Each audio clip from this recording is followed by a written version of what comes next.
And let's get started. Okay, so what we're going to do today is, maybe I should just go over what we've been doing recently. So essentially what we've accomplished thus far in this class is we have discussed propositions and compound propositions.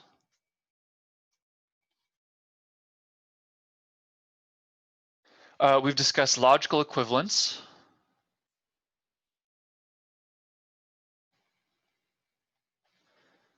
And then we've started discussing arguments and valid arguments. So the arguments and the valid arguments are what we want to get to, because that's what proofs will end up being. To prove something mathematically is to use a valid argument on a collection of mathematical propositions to force the conclusion, which will be a new mathematical proposition, to be true. So this is kind of where we're heading. The issue, though, is that our current logical framework is actually very weak, because we're not able to handle the mathematical statements that we want to consider. So this has been 1.1, 1.3, 1.6a has been kind of this material. So what we're going to, is it not focused? Does that help? Is that a little better? So what we're working on going forward is some material in 1.4. So I'm going to start chapter 1, section 4 right now, unless anyone has questions, which is going to be predicates. But does anyone have any questions about anything before I continue? Either this material or no? Okay. If there are no questions, then I will go on. So what we're trying to get into are statements with variables.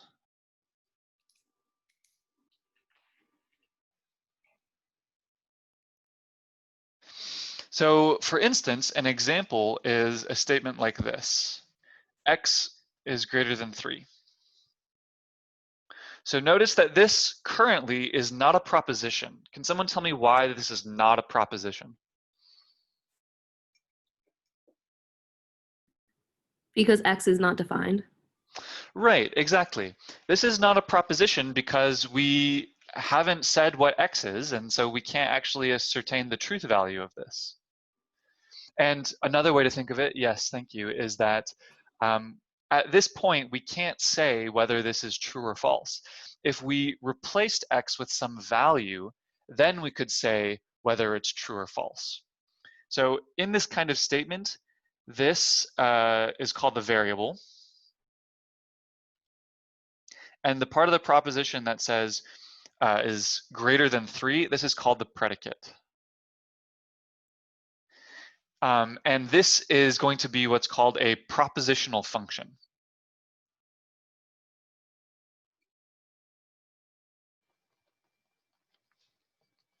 And a propositional function means that when we kind of plug in a value from our domain for this variable, then it will become a proposition, but it is not yet a proposition. So we obtain truth values, or we obtain propositions by plugging in values for the variable.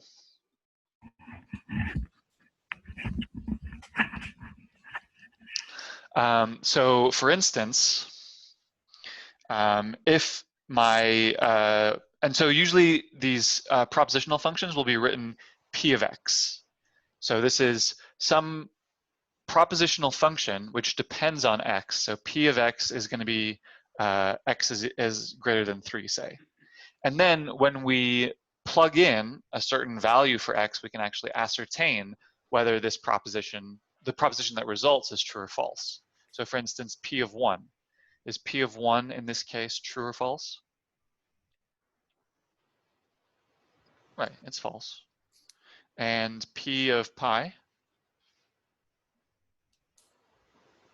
is true because pi is greater than 3, right?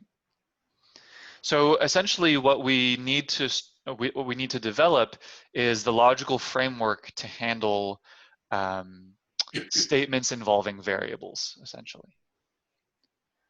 Are there any questions as of right now? Can you hear me? Yep. Okay, sorry. I'm using a new computer and I wasn't sure if it was working. Um, Sure. I just got on because I was just a little bit late getting waking up. What is the P word? P-R-E? Looks like Predicate. predicates. Okay, all Yeah, right. it's like a part of speech, and I don't know what the part of speech is. I don't know what a predicate is Okay. outside of math, but And the word beside it, does that say stale or state or stole or? yeah, so this is a statement with variables. Oh, So okay. the statement is saying it's not a proposition yet because we can't detect its truth value. We can only detect its truth value. It only becomes a proposition, namely a statement with a value of true or false after we've plugged in some value for the variable. Okay, thank you. Sorry, I wasn't trying to make fun of you. No, I no, was no, just no, it's confused. quite fine. And also, I know my handwriting is very poor, so please ask questions about what I've written. Yeah, thank you. No other questions? No other questions. Okay. I just want to comment that propositional functions can be complicated and can depend on many variables. So a propositional function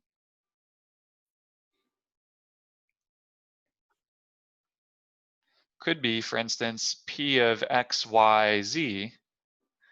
This could be the proposition that x squared plus y plus z squared is equal to 1, for instance. And then we can detect the truth value of this essentially once again by plugging in, right? So if p, let's do something with two variables. Proposition depending on x and y is say y minus x squared is equal to 0. And then I can ask for the truth value of the proposition 1 comma 0. And what's the truth value of this?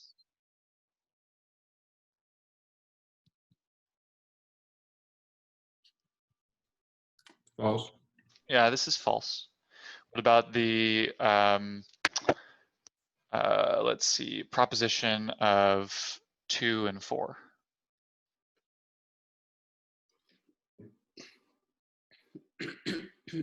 Yep, this one's going to be true. Exactly. So you can kind of tell that this proposition that I've made is going to be either true or false depending on whether the point that is described here is on the parabola given by y is equal to x squared, right? Once again, what do I want to say? No, this is all that I want to say. This is a propositional function with multiple variables. So then we define a set for all possible values of that function. Yeah, this is something that you can do. So something that I haven't really discussed yet is that it is very important when we're dealing with these sorts of um, propositional functions to describe domains where our variables are going to be taken from. And then once we've done that, you can describe a subset of a given set where that set is the domain where the proposition is true. That's something that you can do. We'll get to that sort of idea later. Any other questions?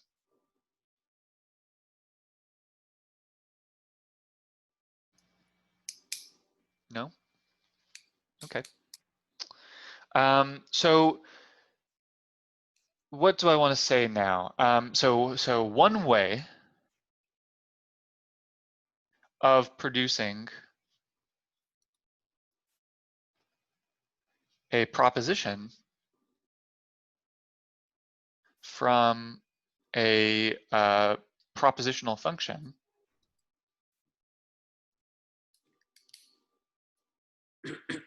is to supply variables, or is to supply values, is to give values for each variable. Right? That's exactly what we've been doing. How do I produce a proposition from the statement y minus x squared is equal to 0? Well, I can supply a value of 1 for x and supply a value of 0 for y, and then once I have supplied those values for the variables, I can determine whether this proposition is true or false. But there is another method, so a different method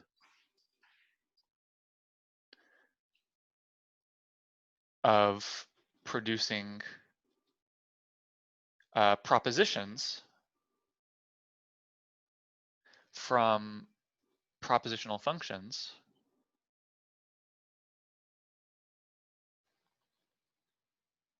is to use quantifiers.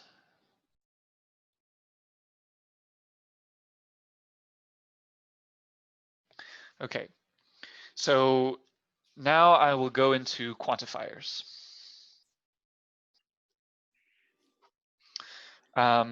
First, I'll do the universal quantifier definition of the universal quantifier.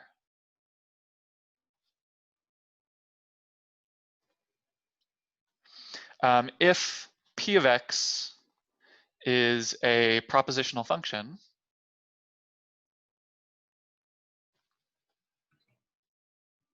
then the universal quantifier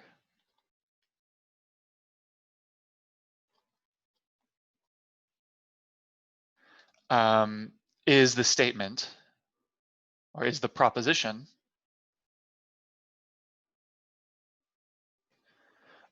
for all x in the domain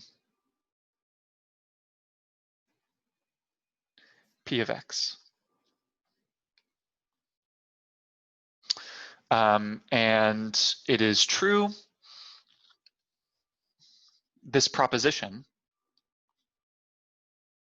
is true when p of x holds for, well, p of a, say, holds for all a in the domain. And it's written for all x, p of x. And we should specify the domain, so I'll put x is in a domain here, or perhaps sometimes I'll also write for all x in D, p of x. These are two ways to express what's going on. Here, this symbol E means that x is an element in a domain. So we'll get more into this symbol when we start set theory, but this is just my way of writing the domain of discourse, which is the possible values where I'm permitting x to take values in. So can someone give me an example of a propositional function?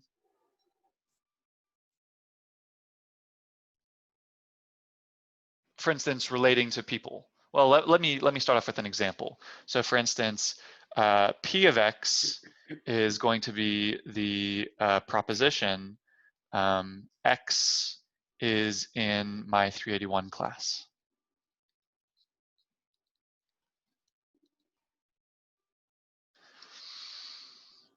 And so then this question is, for all x in a given domain, x is in my 381 class. So notice that the truth value, people have eyebrows. Oh, I like that one actually. People have eyebrows is better. So P of X is equal to X has eyebrows. And then for all X, P of X, where X is in people,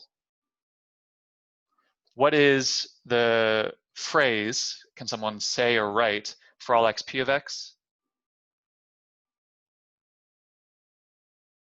This is saying all people have eyebrows. Right, exactly.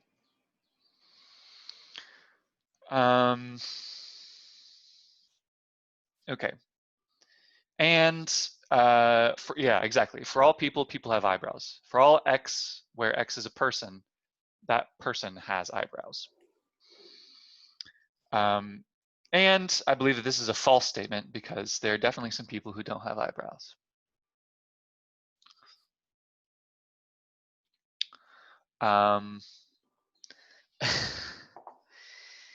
So that's an example of a universal quantifier.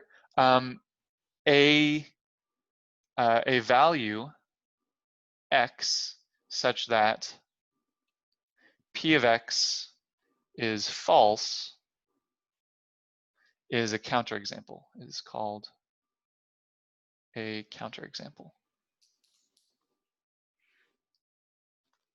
So for instance, if I wanted to produce a statement or a proposition of the form for all X, P of X, which is false, all I need to do is exhibit one person who has no eyebrows, right?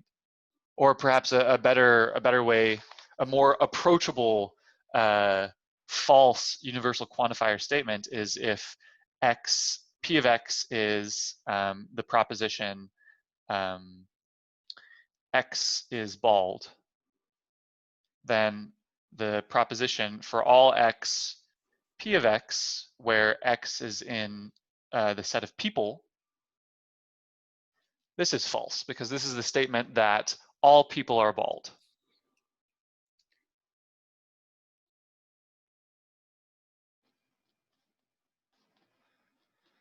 And this is a false statement. But notice that I can change the domain. And so the truth or falsehood of a universal quantifier depends very heavily on the domain of discourse. So here's some examples. Let's let P of X be the statement X squared is greater than 0. Okay. So then I can make the following two different propositions. For all X, P of X, where X is inside R, or I could make for all X, P of X, where X is inside prime numbers.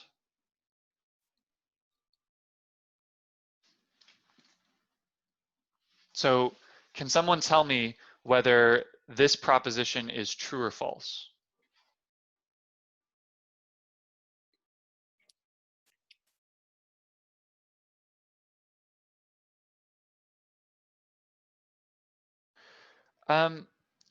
Actually, this one's going to be false because there is a counterexample, and indeed 0 is a real number. So this proposition is false because 0 is a real number.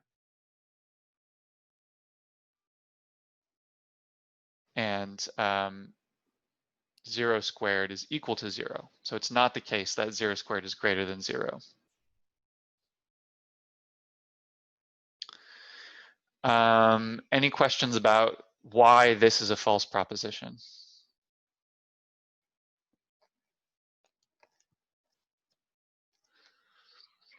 The imaginaries are real, but they're not in the real numbers.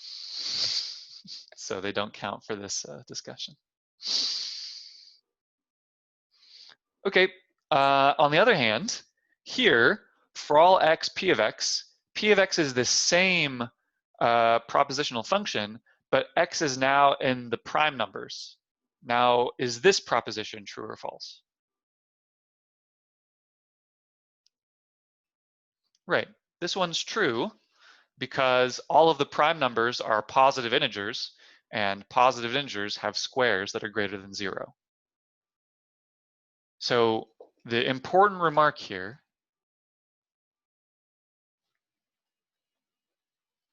is that the truth values of universal quantifiers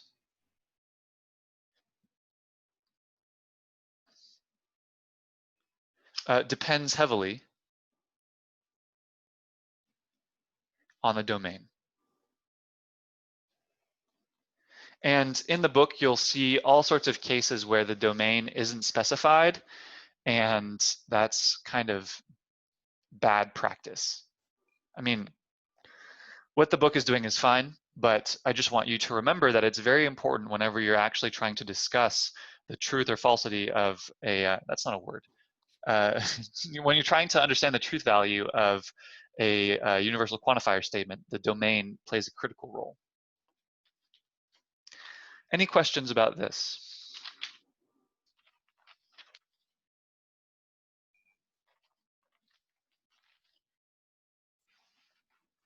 No? Let me just do one more example. So let's try to understand for all x. By the way, this upside down A is read as for all. Is there a more formal way to prove it? Like prove a statement with a universal quantifier. Do you mean something like this? Like how do I prove this is true? Yeah, we haven't really discussed proofs yet. So we will certainly get to actual proofs involving these things. There will be they'll be valid arguments, just like we did last time. All I'm doing here is providing examples about how I can take a propositional function and produce an actual proposition from a propositional function using a quantifier. That's all that I'm trying to illustrate here. I'm not, yeah, right. You can know this is true without being able to prove it currently. Essentially, we're building new interesting propositions out of these propositional functions. One more example that I'll do in here is going to be truth values of x. For all x, x squared is greater than let's say greater than or equal to x. And let's try to understand when this is this a true statement when x is in R?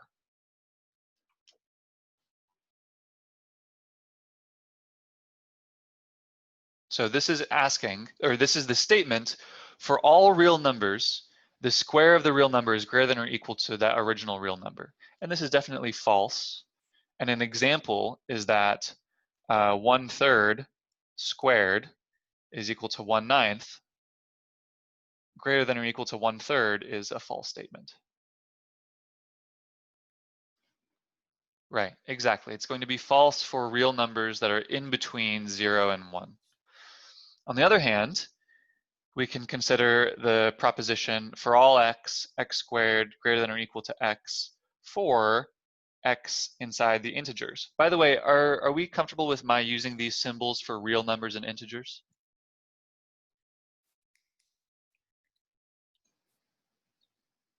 Maybe I should give a list.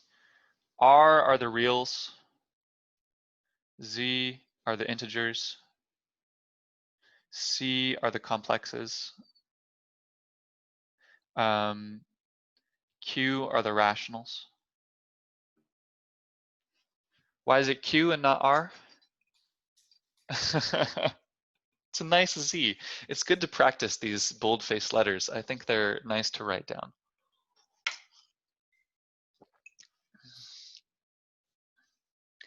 Q here is for quotient, and because R is already taken for reals. Yes, the irrationals are the set difference of the reals minus the rationals. We'll get to that later. and I don't have a symbol for the irrationals. Okay, cool. So we're doing all right. Anyone have any questions about these this universal quantifier that I introduced? We good?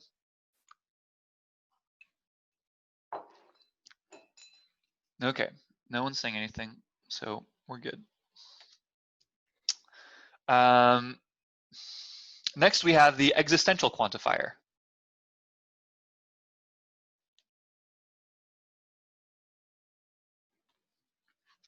So the existential quantifier is the following statement. So let definition. Let p of x be a propositional function.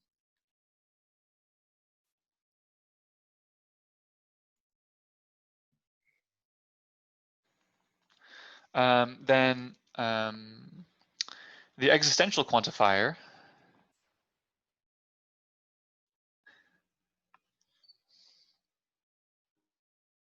of px is the proposition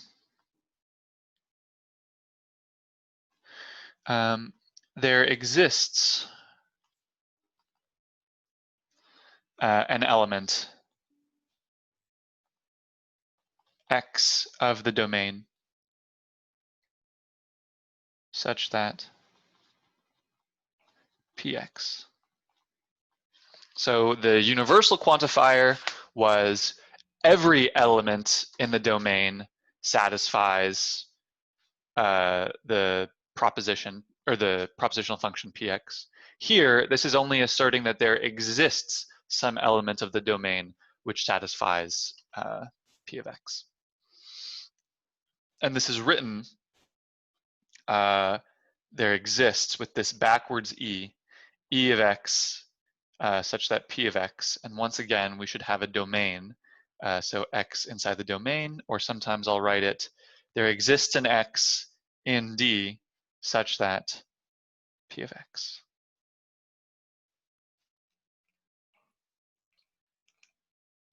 So if p of x is the statement,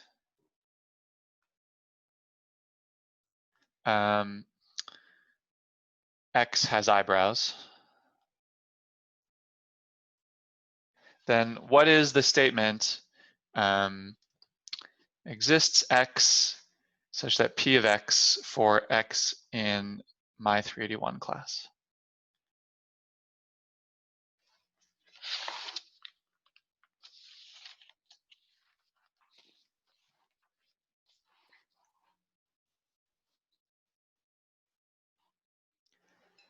Exactly.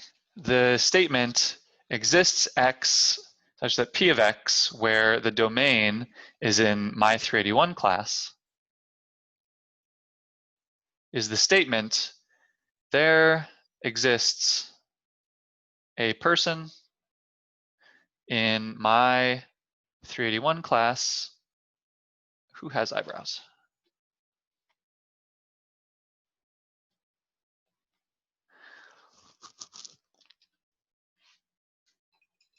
And I believe this is a true proposition. True? Question mark. Okay. Let's do some other examples.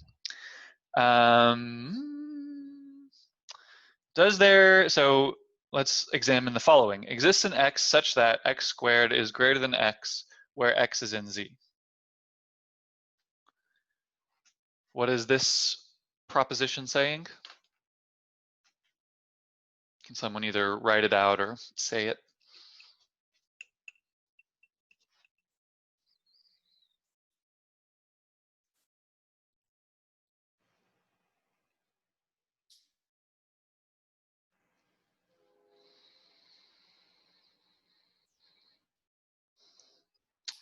Yeah, this will be true. So this is the statement, there exists an integer such that x squared is greater than x. Yeah, exactly, thank you. And this is true. And what is sufficient to show that this is true is to produce an example. What's an example of an integer such that x squared is greater than x? Perfect. Everyone's giving good examples. The only example where this doesn't hold is when x is equal to 1. How about there exists an x such that x is even, where I'm taking x is in primes.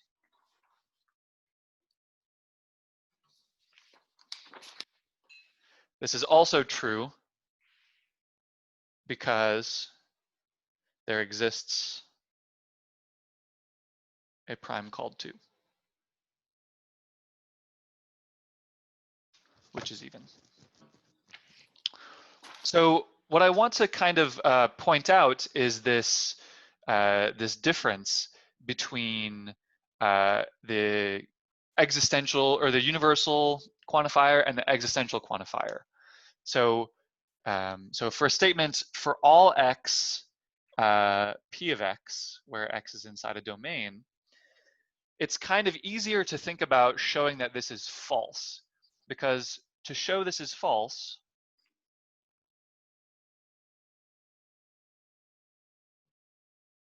just produce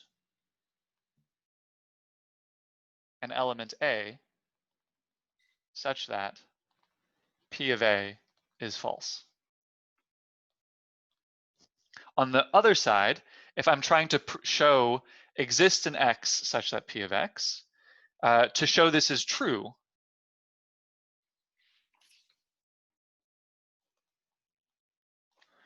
just produce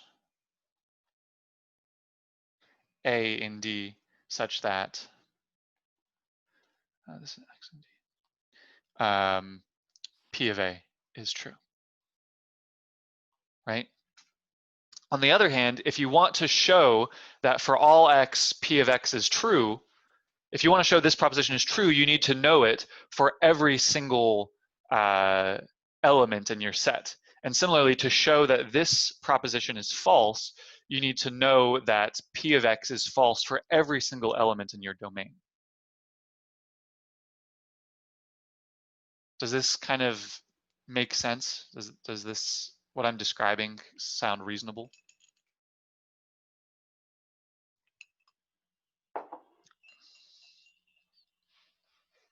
Any questions on this so far?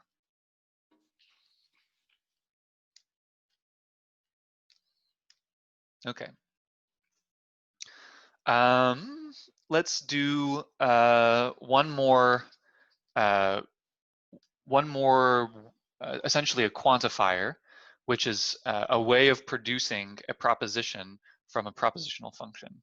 So the last one will be the uniqueness quantifier.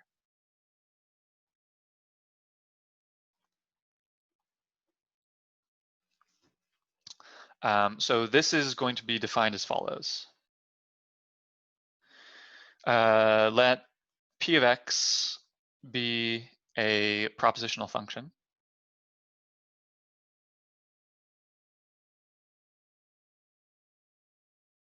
The uniqueness quantifier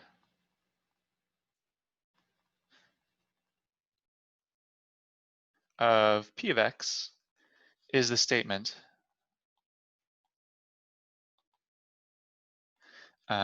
there exists a unique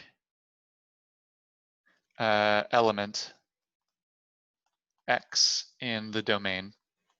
Oh, you can't really read this. Such that P of X. So going back to my new favorite example, if, oh, and the symbol that we use for this is this exclamation point before the E. So this is there exists a unique X such that P of X for X in D. Or exists a unique X in D such that P of X.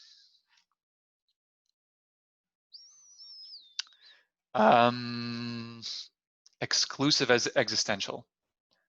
I don't know exactly what an exclusive existential means.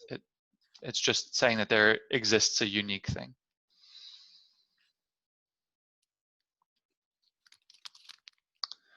So for instance, what is the proposition if P of X is, once again, the people having eyebrows thing? What is the proposition? There exists a unique X, P of X, such that X is in my 381 class.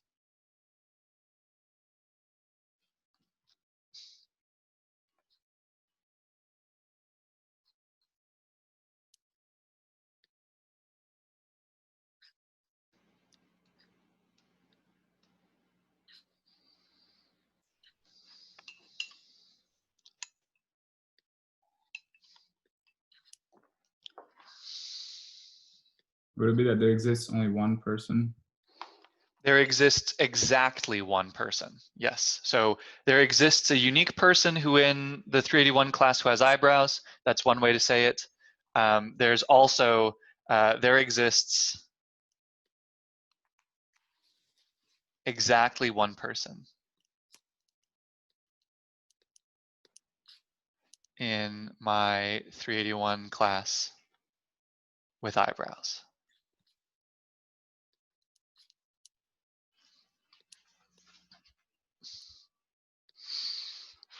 Okay. And then we can detect whether this thing is true or false. For instance, if we were in person, then we could determine whether this proposition that I just wrote down was true or false. Maybe there are some other propositions that we can write that are a little more easily detected. For instance, how about the following proposition? Exists a unique X such that X is even when X is in the set of primes. Is this true or false?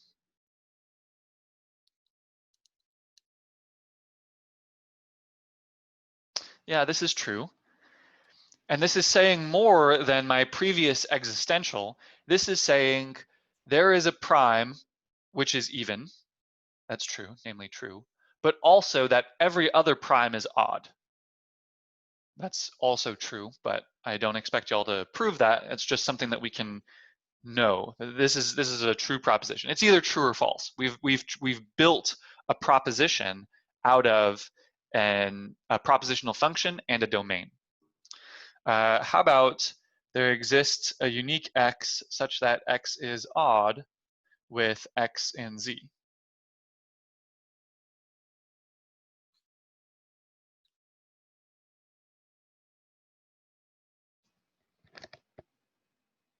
Right, this is false. Can someone tell me 2 ways to show that a uniqueness quantifier is false?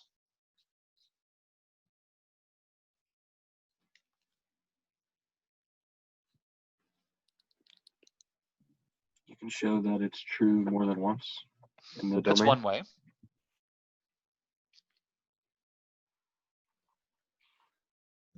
Would the other way be to show that it's not true for any x? Exactly.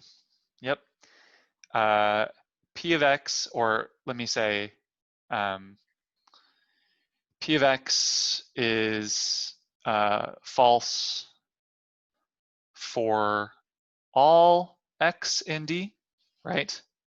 That would mean that this proposition is false. Or P of X is true for X1, X2 that are not equal in D. So here we're saying that the proposition is true for more than one element. Either of these 2 things is sufficient to show that this proposition is false. Right. Either it's never true or it's true more than once. Both of those are sufficient. Great. Any questions about this?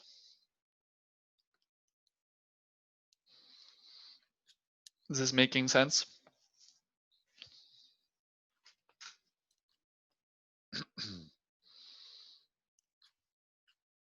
Okay, no one's responding. So I will take that as everyone thinking that everything's going smoothly. So I want to point out something, that the real focus of interest often is where the domain is an infinite set, right? Most of the domains that I've been discussing are infinite, like the integers or the rational numbers or the real numbers or primes, things like that. However, some of the domains that we've been discussing are finite.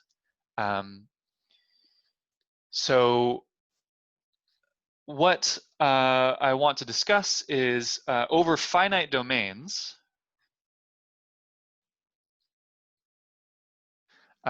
we can write for all x p of x or exists x p of x in several different ways.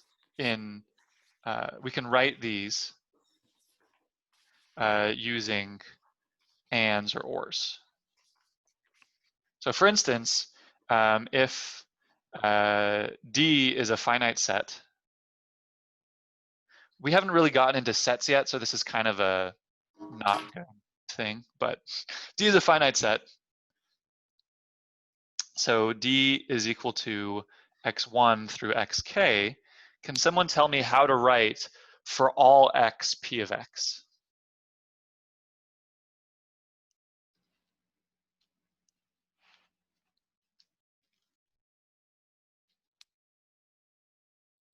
So can someone kind of just tell me what does for all x p of x for x and D mean?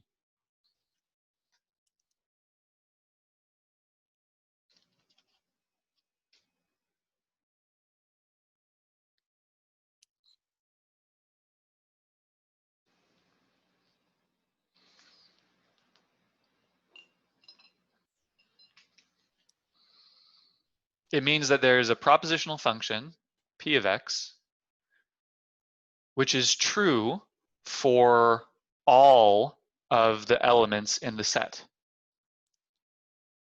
right? For all x in the domain, p of x. But this is equivalent to saying p of x1 and p of x2 and all the way up to and p of xk, right? This proposition is true, right? This is a proposition because each time that I actually plug in an element of my domain, I get a proposition here. So this is the statement, p of x1 is true and p of x2 is true and all the way up to and p of xk is true. This whole proposition is true when each of these individually is true. But that's exactly what this statement is. For each individual element of the domain, p of x holds. Remember, this proposition is false if there exists, so maybe I'll write this. Recall, for all x, p of x is false if there is an element of the domain, say A, such that P of A is false. But we see the exact same behavior here. How do we make a proposition like this false, where it's a bunch of ands? Well, all you require is that one of these propositions be false. As long as one of these propositions, say pxi is false, then the whole string of ands then becomes false, right?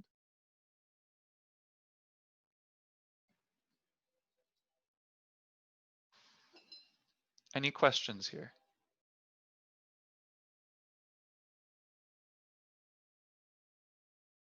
Okay. Similarly, if we have a finite domain, how can we rewrite there exists an x in D such that p of x?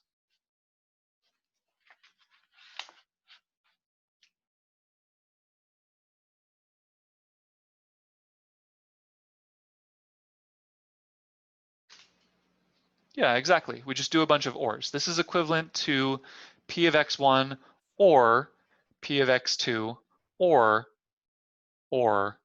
p of xk, right?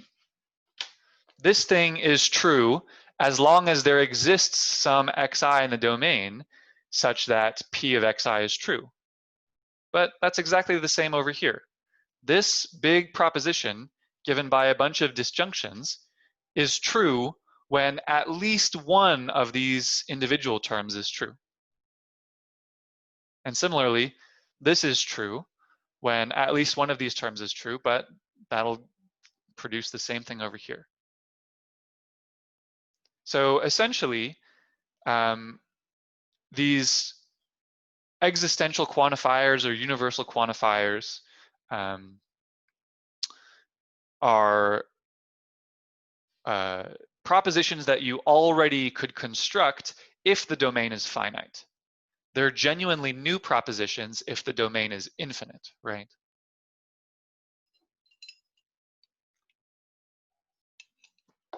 Here's one. Let's say D has two elements, x1 and x2. How do you write there exists a unique x such that p of x where x is in D?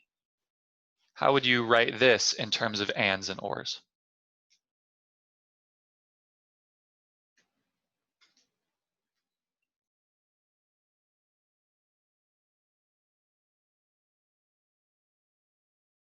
Without using the XOR. I haven't really gone over XOR.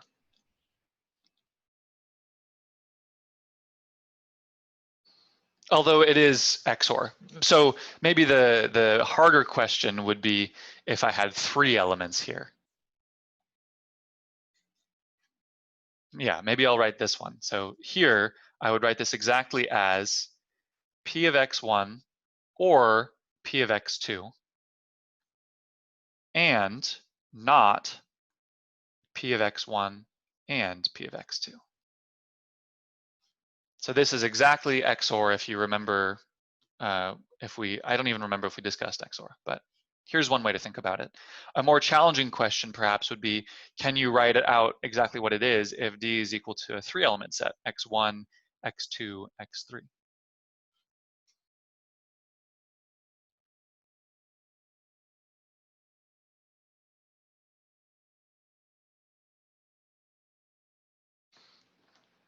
It's 10:08, so we don't really have time to get into this, but this is maybe a good thing to play around with. Any questions?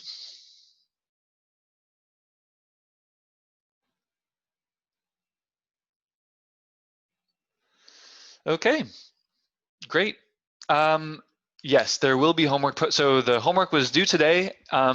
Now that we turned in homework on a Wednesday, we're going to be on a Wednesday schedule. So the next homework will be due next Wednesday, and I'll post homework today. I'll post homework Friday, and I'll post shorter homework on Monday.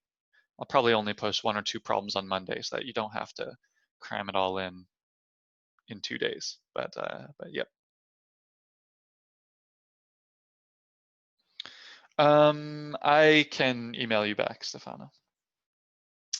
Any other questions? All right, well, wow, okay, let's see. Send me an email, I would say.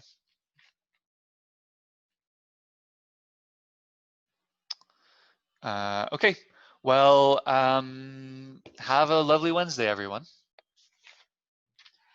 You too. Thank you. Thank you. Thank you.